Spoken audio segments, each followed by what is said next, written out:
Good afternoon, and sorry we're a little bit late coming on here. I completely lost track of time. Today, I have with me Chandra from Drew Yoga Scotland. Now, your name's not, your second name's not Drew, is it? No. No, my second name is actually Goswami. So Chandra Goswami. Yes. Chandra Goswami. So lovely to have you on, Chandra, and so delighted to have you at two of our festivals this year. So that's very special. Now tell me, did you bring Drew Yoga to Scotland? Tell me all about it. First of all, how did you get into it? And then maybe just tell the people that are listening what's different about Drew Yoga. But first of all, how did you get into it?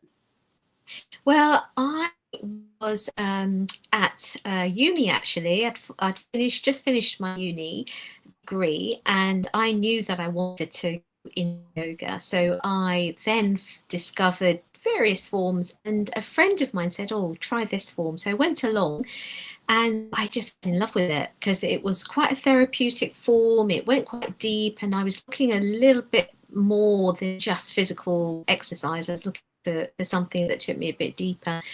So I must have been about 22 or so, 21, 22, around that time. And then eventually I took the course. So I got myself a job, and life happens as it does. And then I decided I'd take up the course, and that's really how I entered into it. Just totally loved my teachers, loved the course. And initially I did it as a way of really helping me with my stress, because I became a school teacher in London. That was quite a stressful job, and I needed something to help me. This was perfect. So what's different about it that from, there's so many different types of yoga, but I know what's different about it because I've done it, but I wouldn't know how to describe it. Well, maybe if I talk a little bit about the term Drew itself. So Drew is Sanskrit for the North Star, and the sort of thinking around that is that the North Star is the star that stays still while all the other stars revolve around it. And it's very much about finding our still point. What is that center, that still point, that essence that we are, that once we enter into it, it really enables us to, from a place of not just stillness, but also power or empowerment, and a place of strength, and a place of a real sense of who I am. So that's the meaning behind the name Drew. And Drew Yoga is a form of yoga that it takes traditional yoga and basically adapts it to current life. So it's very much about finding that center while life happens around us, basically, or life also happens within us. But how do we really tap into that center and come from that place of strength? Well, there's never been a more important time for that, has there? Absolutely. Yeah. And do you mainly have women, or do men practice it too? Yes, we have a combination. I think generally within the world of yoga, there is probably a larger proportion of women go for yoga than men. We definitely do have a lot of men that have taken up this particular form, and we've got a number of tutors who are male, for example, on the course that we run, and it's really applicable to all ages, genders, and very much all abilities, because it takes into account people's body conditions, and we do a lot of what we call modification. So we modify postures and sequences so that everyone feels they can benefit from it and that they can do it, really.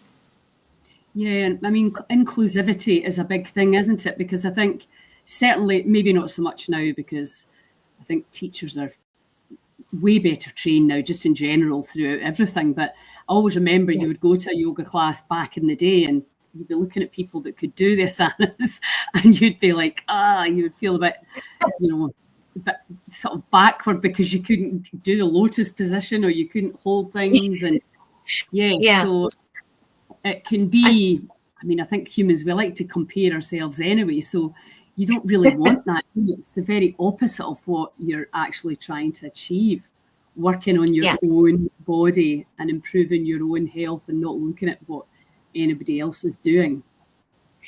Absolutely, and really what you're really wanting, or what we try and encourage everyone to do, is really to notice and celebrate the improvements they've made in themselves. It made that, you know, our body feels a bit more flexible today, and also that, you know, my mind isn't racing so much. I feel more calm, more steady, and I'm able to respond to life, anything that's happening to me in my day.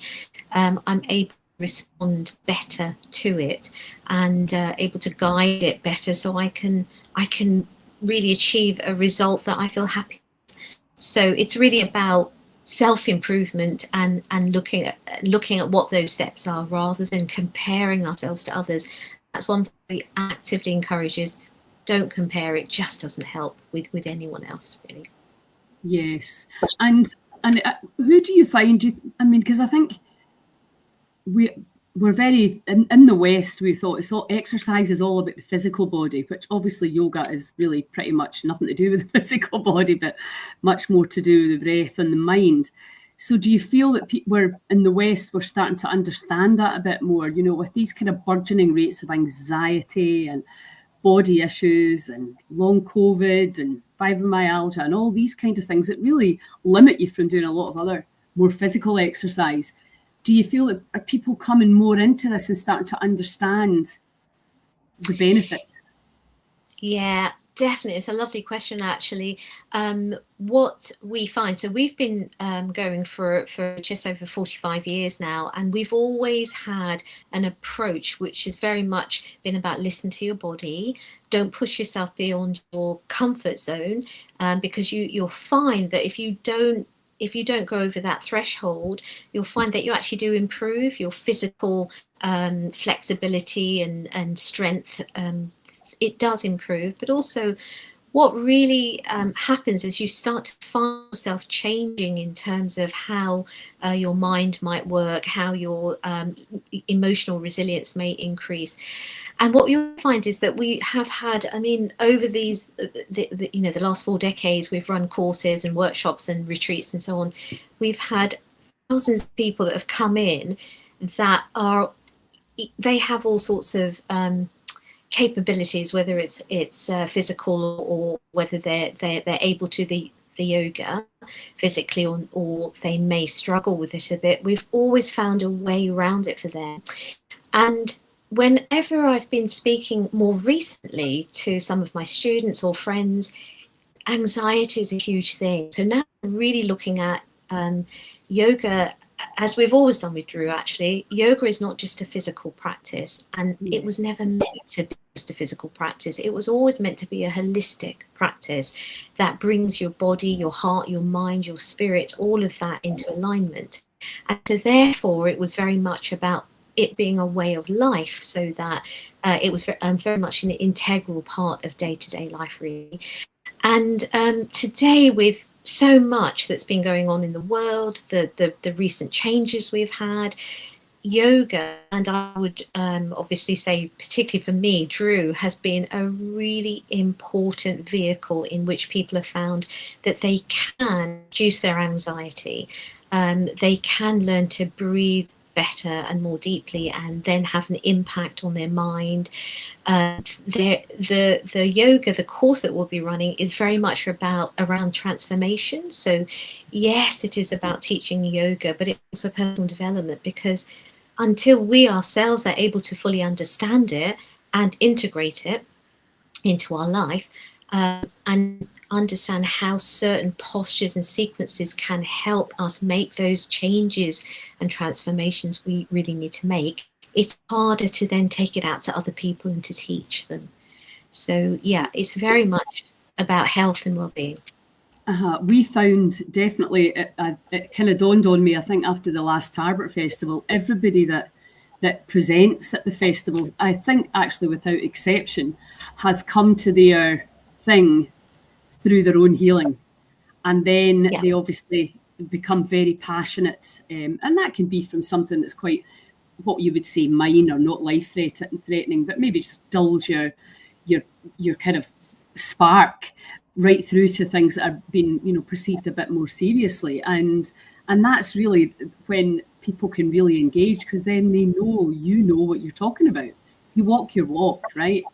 And I think now with so much chronic dis-ease and so much chronic fatigue, what I love about yoga and qigong is that, you know, that people, you can do a lot of these things even sitting in a chair, and it's something to get you started back.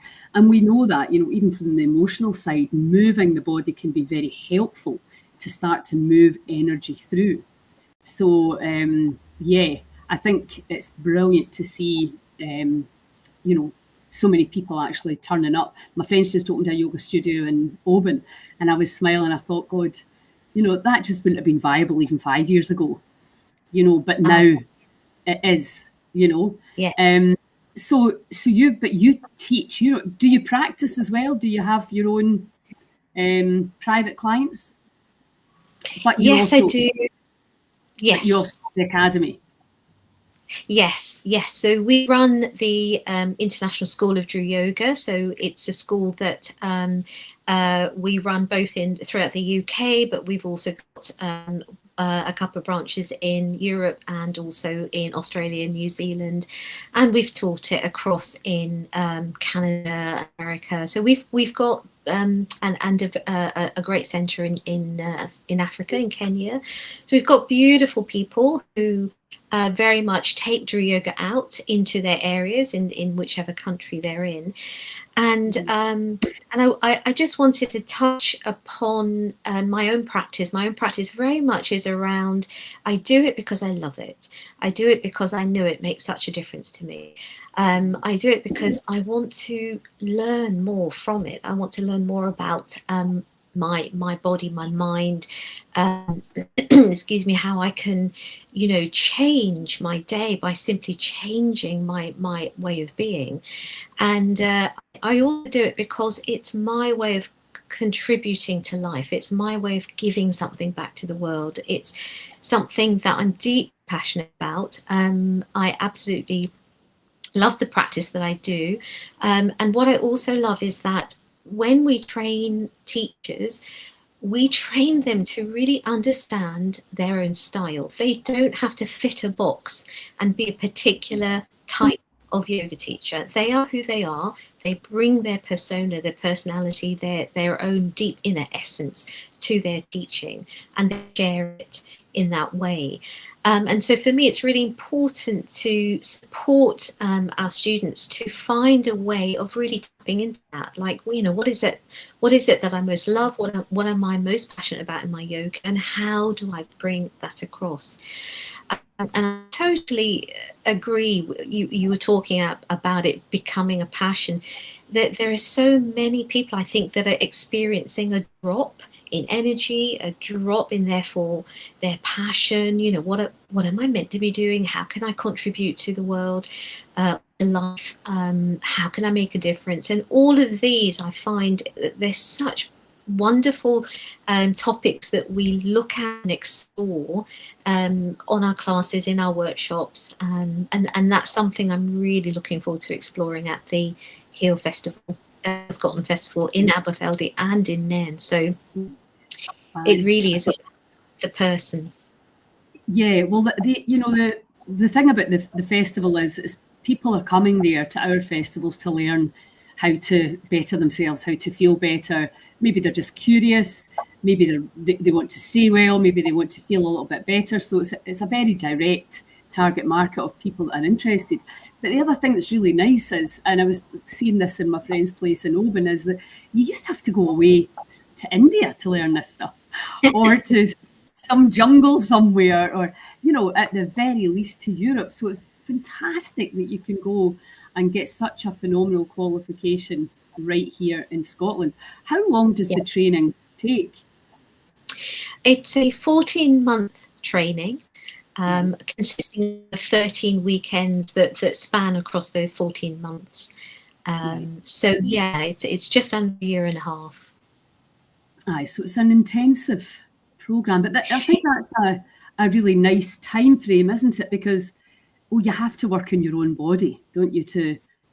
I've just recently put together a breathwork course, and I've got a waiting list of 40 people, which is incredible. But I'm like, I need to see if what I'm doing is enough teaching. If people that are coming in have enough experience to do the things that, I'm kind of learning and observing the people that I've got, so that I can decide whether what I'm providing is enough, is adequate. Because, and I think that what I have realised is that space in between to practice is very key. Because you need to breathe your own body, otherwise you're looking at somebody and you've not got a clue how they feel because you've not done it. So I think that's very powerful. And then when you start to feel the difference in your own body, that's obviously what's going to inspire you. And you can't really lie about your passion, can you? It's there or it's not. It's something that people can just see. They can feel the energy from you. Yes. And that's what's attractive. So now we're going to be, our big focus, I think, for everybody right now in this time of consciousness is the heart and the heart opening, and getting out the head and the conscious mind and moving into the kind of epicenter of the energy system. So what can people expect from your session? Well, we will be going through some beautiful movements that together create a sequence that is related to the heart center, very much focusing on the heart center. So we'll start with some movements to warm up the body, because that will really help us feel a lot more easier and feel the flow more easily when we do this particular sequence. So the alchemy of the heart is based upon a sequence known as Energy Block Release 3, and we shorten that to EBR. And this is really all about noticing where the blockages in our energetic system is. Whenever we experience a blockage in our pranic body, then it translates into some kind of physical discomfort. So it could be tension, it could be joint pain, it could be it can even translate as chronic fatigue or fibromyalgia. And what it basically means is that at the pranic level, and there are levels beyond that as well, which we'll be touching on, the free flow of energy is strong. So the first thing we do is we do the warm-ups, and that's the first kind of base that supports us to let the energy flow a little freely. When we then move into our EBR, our energy block release, we go more deep and focus not just on the physical body, but also the pranic aspect of the body. We use particular keys to allow that flow to become a lot more smooth, a lot easier through specific movements. We will be tapping primarily into the heart chakra, but it does actually have its effect on the whole chakra system. And that's where the pranic flow can be beautifully unhindered, really. So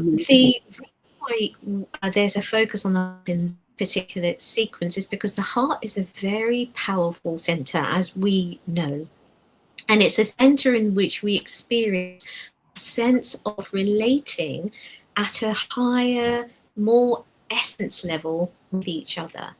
And it's so this which holds what we call a sense of unconditional love. And it enables us to embrace not just others, but also ourselves.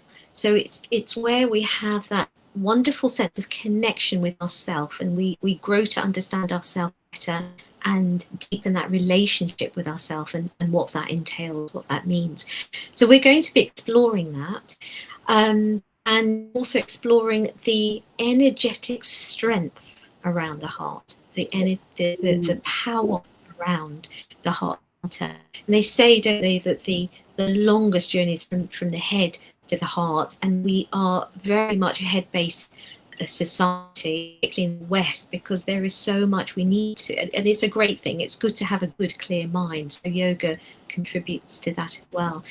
It's also really important to understand that coming back to that center of stillness, and that very much it's contained within our heart center. Yeah, and I think, people, we need things to do. We're doers, right, in the West, and to ask somebody to sit down and meditate, etc. I can count myself in this. I used to be rubbish at meditating. I'm way better at it now, but I still have to have very strict practices. Otherwise, I'm away all over the place. But what would you say? And I always think, why do we say we have to do everything for an hour? Because that puts people off. If you're a young mum, could you do 10 minutes in the morning just to help?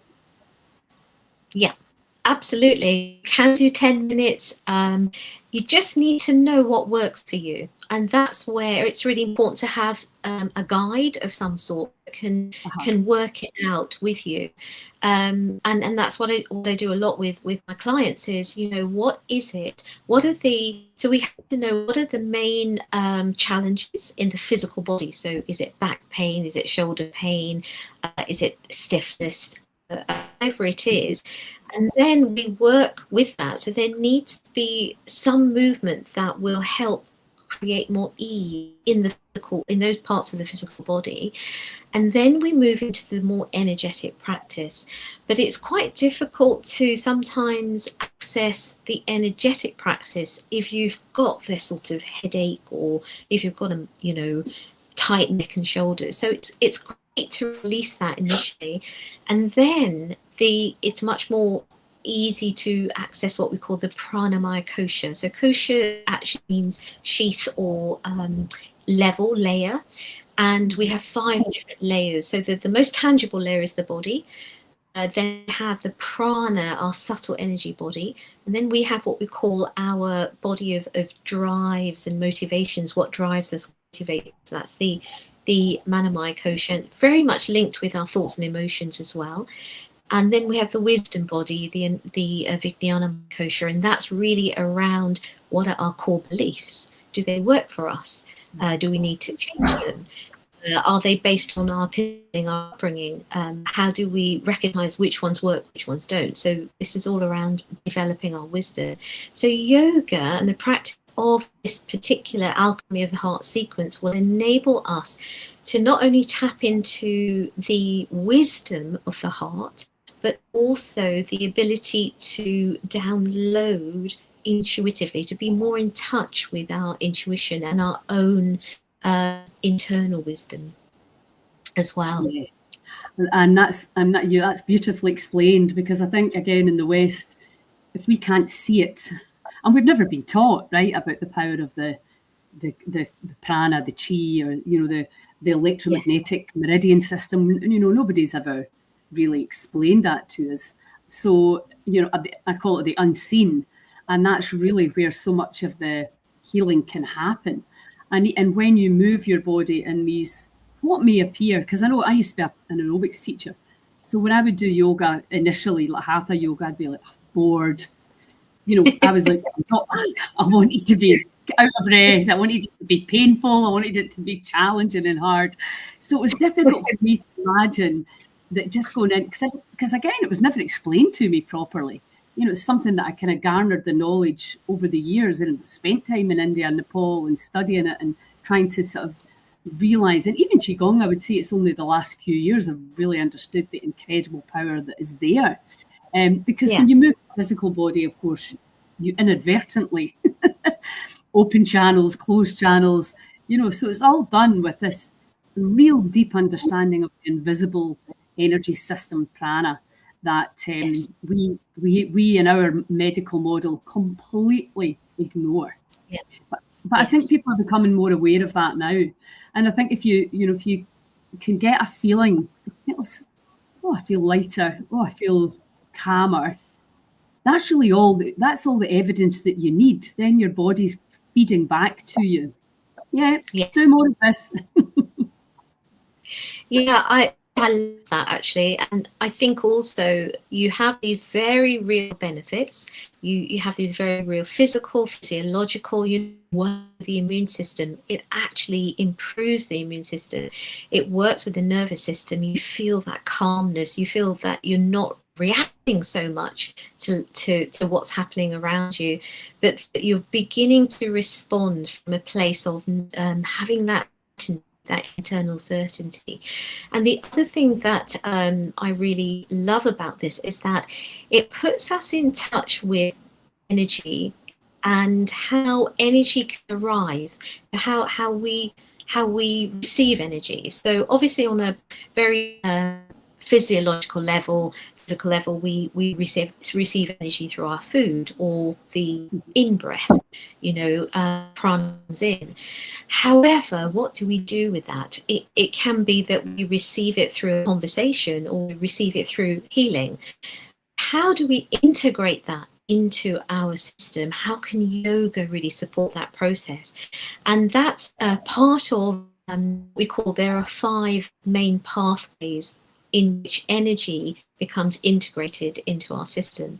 And that's something, again, that we'll be looking at, and particularly in the course that we'll be running is, how do I receive it? How do I digest it as later? How do I then express that which has become integrated into my being? And how do I let go of what I don't need, the unnecessary that I don't need? And then ultimately, how do I feel that strong sense of purpose, connection to this universe, and that the universe is not out to create problems for me, but it's actually there as a support force, a supportive intelligence that's there, and that I can tap into that through my energetic pathways. Yeah, well, that's the thing, isn't it? The kind of eat the sun, the light coming into the eyes, the light coming into through the skin and through the feet, we used to think all our energy came from food and that we could cut ourselves off from the elements, and that's okay as long as we were making money. And now we're realizing, oh my goodness, Yeah. we are all suffering from lack of light, lack of fresh air, artificial this, fake. Everything in our world is fake, where we really need to be out in nature. So I think that that's part of our mission, is to help people reconnect to nature. And a big part of that is obviously movement, and it's amazing. So for anybody who's coming to the festival or is thinking about coming, it doesn't matter what level of fitness you are, there's going to be some adaptations that Chandra can make to help you help your body. And I think as well, Chandra, do you think that we're quite impatient? It's like, can you not just repeat this practice for maybe 6 weeks, 8 weeks, and then start to go, right, okay, oh, now I get it. Now I'm feeling it. Now. Yeah, absolutely. Yeah, sorry. What I was going to say is that it's really important you were talking about a 10-minute practice. It's really important to sustain or maintain something on a regular basis, some form of practice, because we have so many layers, and we have so many, it's almost like we're covered by so many thoughts, opinions, experiences. And it's beautiful when we do our practice on a consistent, regular basis, that some of these layers become uncovered to such a point where we're able to understand, oh, actually, this is what I would like from life. This is what I would like to really sustain, how I would like to sustain myself. This is the connection I would like to make. I understand myself better. But also, I begin to understand others better. This is how they like to connect and what sustains them. And it becomes a really beautiful, give, receive cycle. And yoga in nature is super important. Prana contained in nature, within the trees, the grass, and they're beginning to find, scientifically, they're beginning to unearth the green within grass and trees is connected with infrared light, and how infrared light, with controlled level, really benefits our health. So there's also the light of the sun, which is super important. And when you start to visualize light within your own system, so that's also pranic practice, as you were saying, you begin to really affect your cellular system, really, because we are, as you say, we are definitely deprived of living. See ya. Oh. Sorry, that was my... He's just going away. He's away to Germany on holiday, so he's just saying bye. Oh, sorry, wonderful. Not at all. Not at all. Yeah, no, I was going to say that yeah, yoga in nature, we do have some beautiful sequences. We've got the Earth sequence, we have our own Drew moon sequence, we have a flowing sun sequence, and it's all about how you tap into that healing power of nature, that restorative power of nature. So we use a visualization. If people can't find that they can't get out into nature so easily, we do use a lot of visualization and also affirmation as well within Drew. Yes, I think I actually just spent the weekend on a farm, and you know, we know from Shinrin Yoku the power of the trees and the fighting sides, and you know, like, why are we not putting people into the forest more? Obviously, you've got the midges to consider. It has to be comfortable for people, but yeah, we really need to be getting people in. And again, like you say, if you're not able, or somebody can't take you out, then you've got this powerful, powerful mind that you can use, because the body doesn't know the difference, right, between what we imagine and what we actually do. So there's huge, huge power. Well, listen, I'm very excited to actually meet you in person and to try out this modality. And you've actually taught two of my friends, Diane and Kat.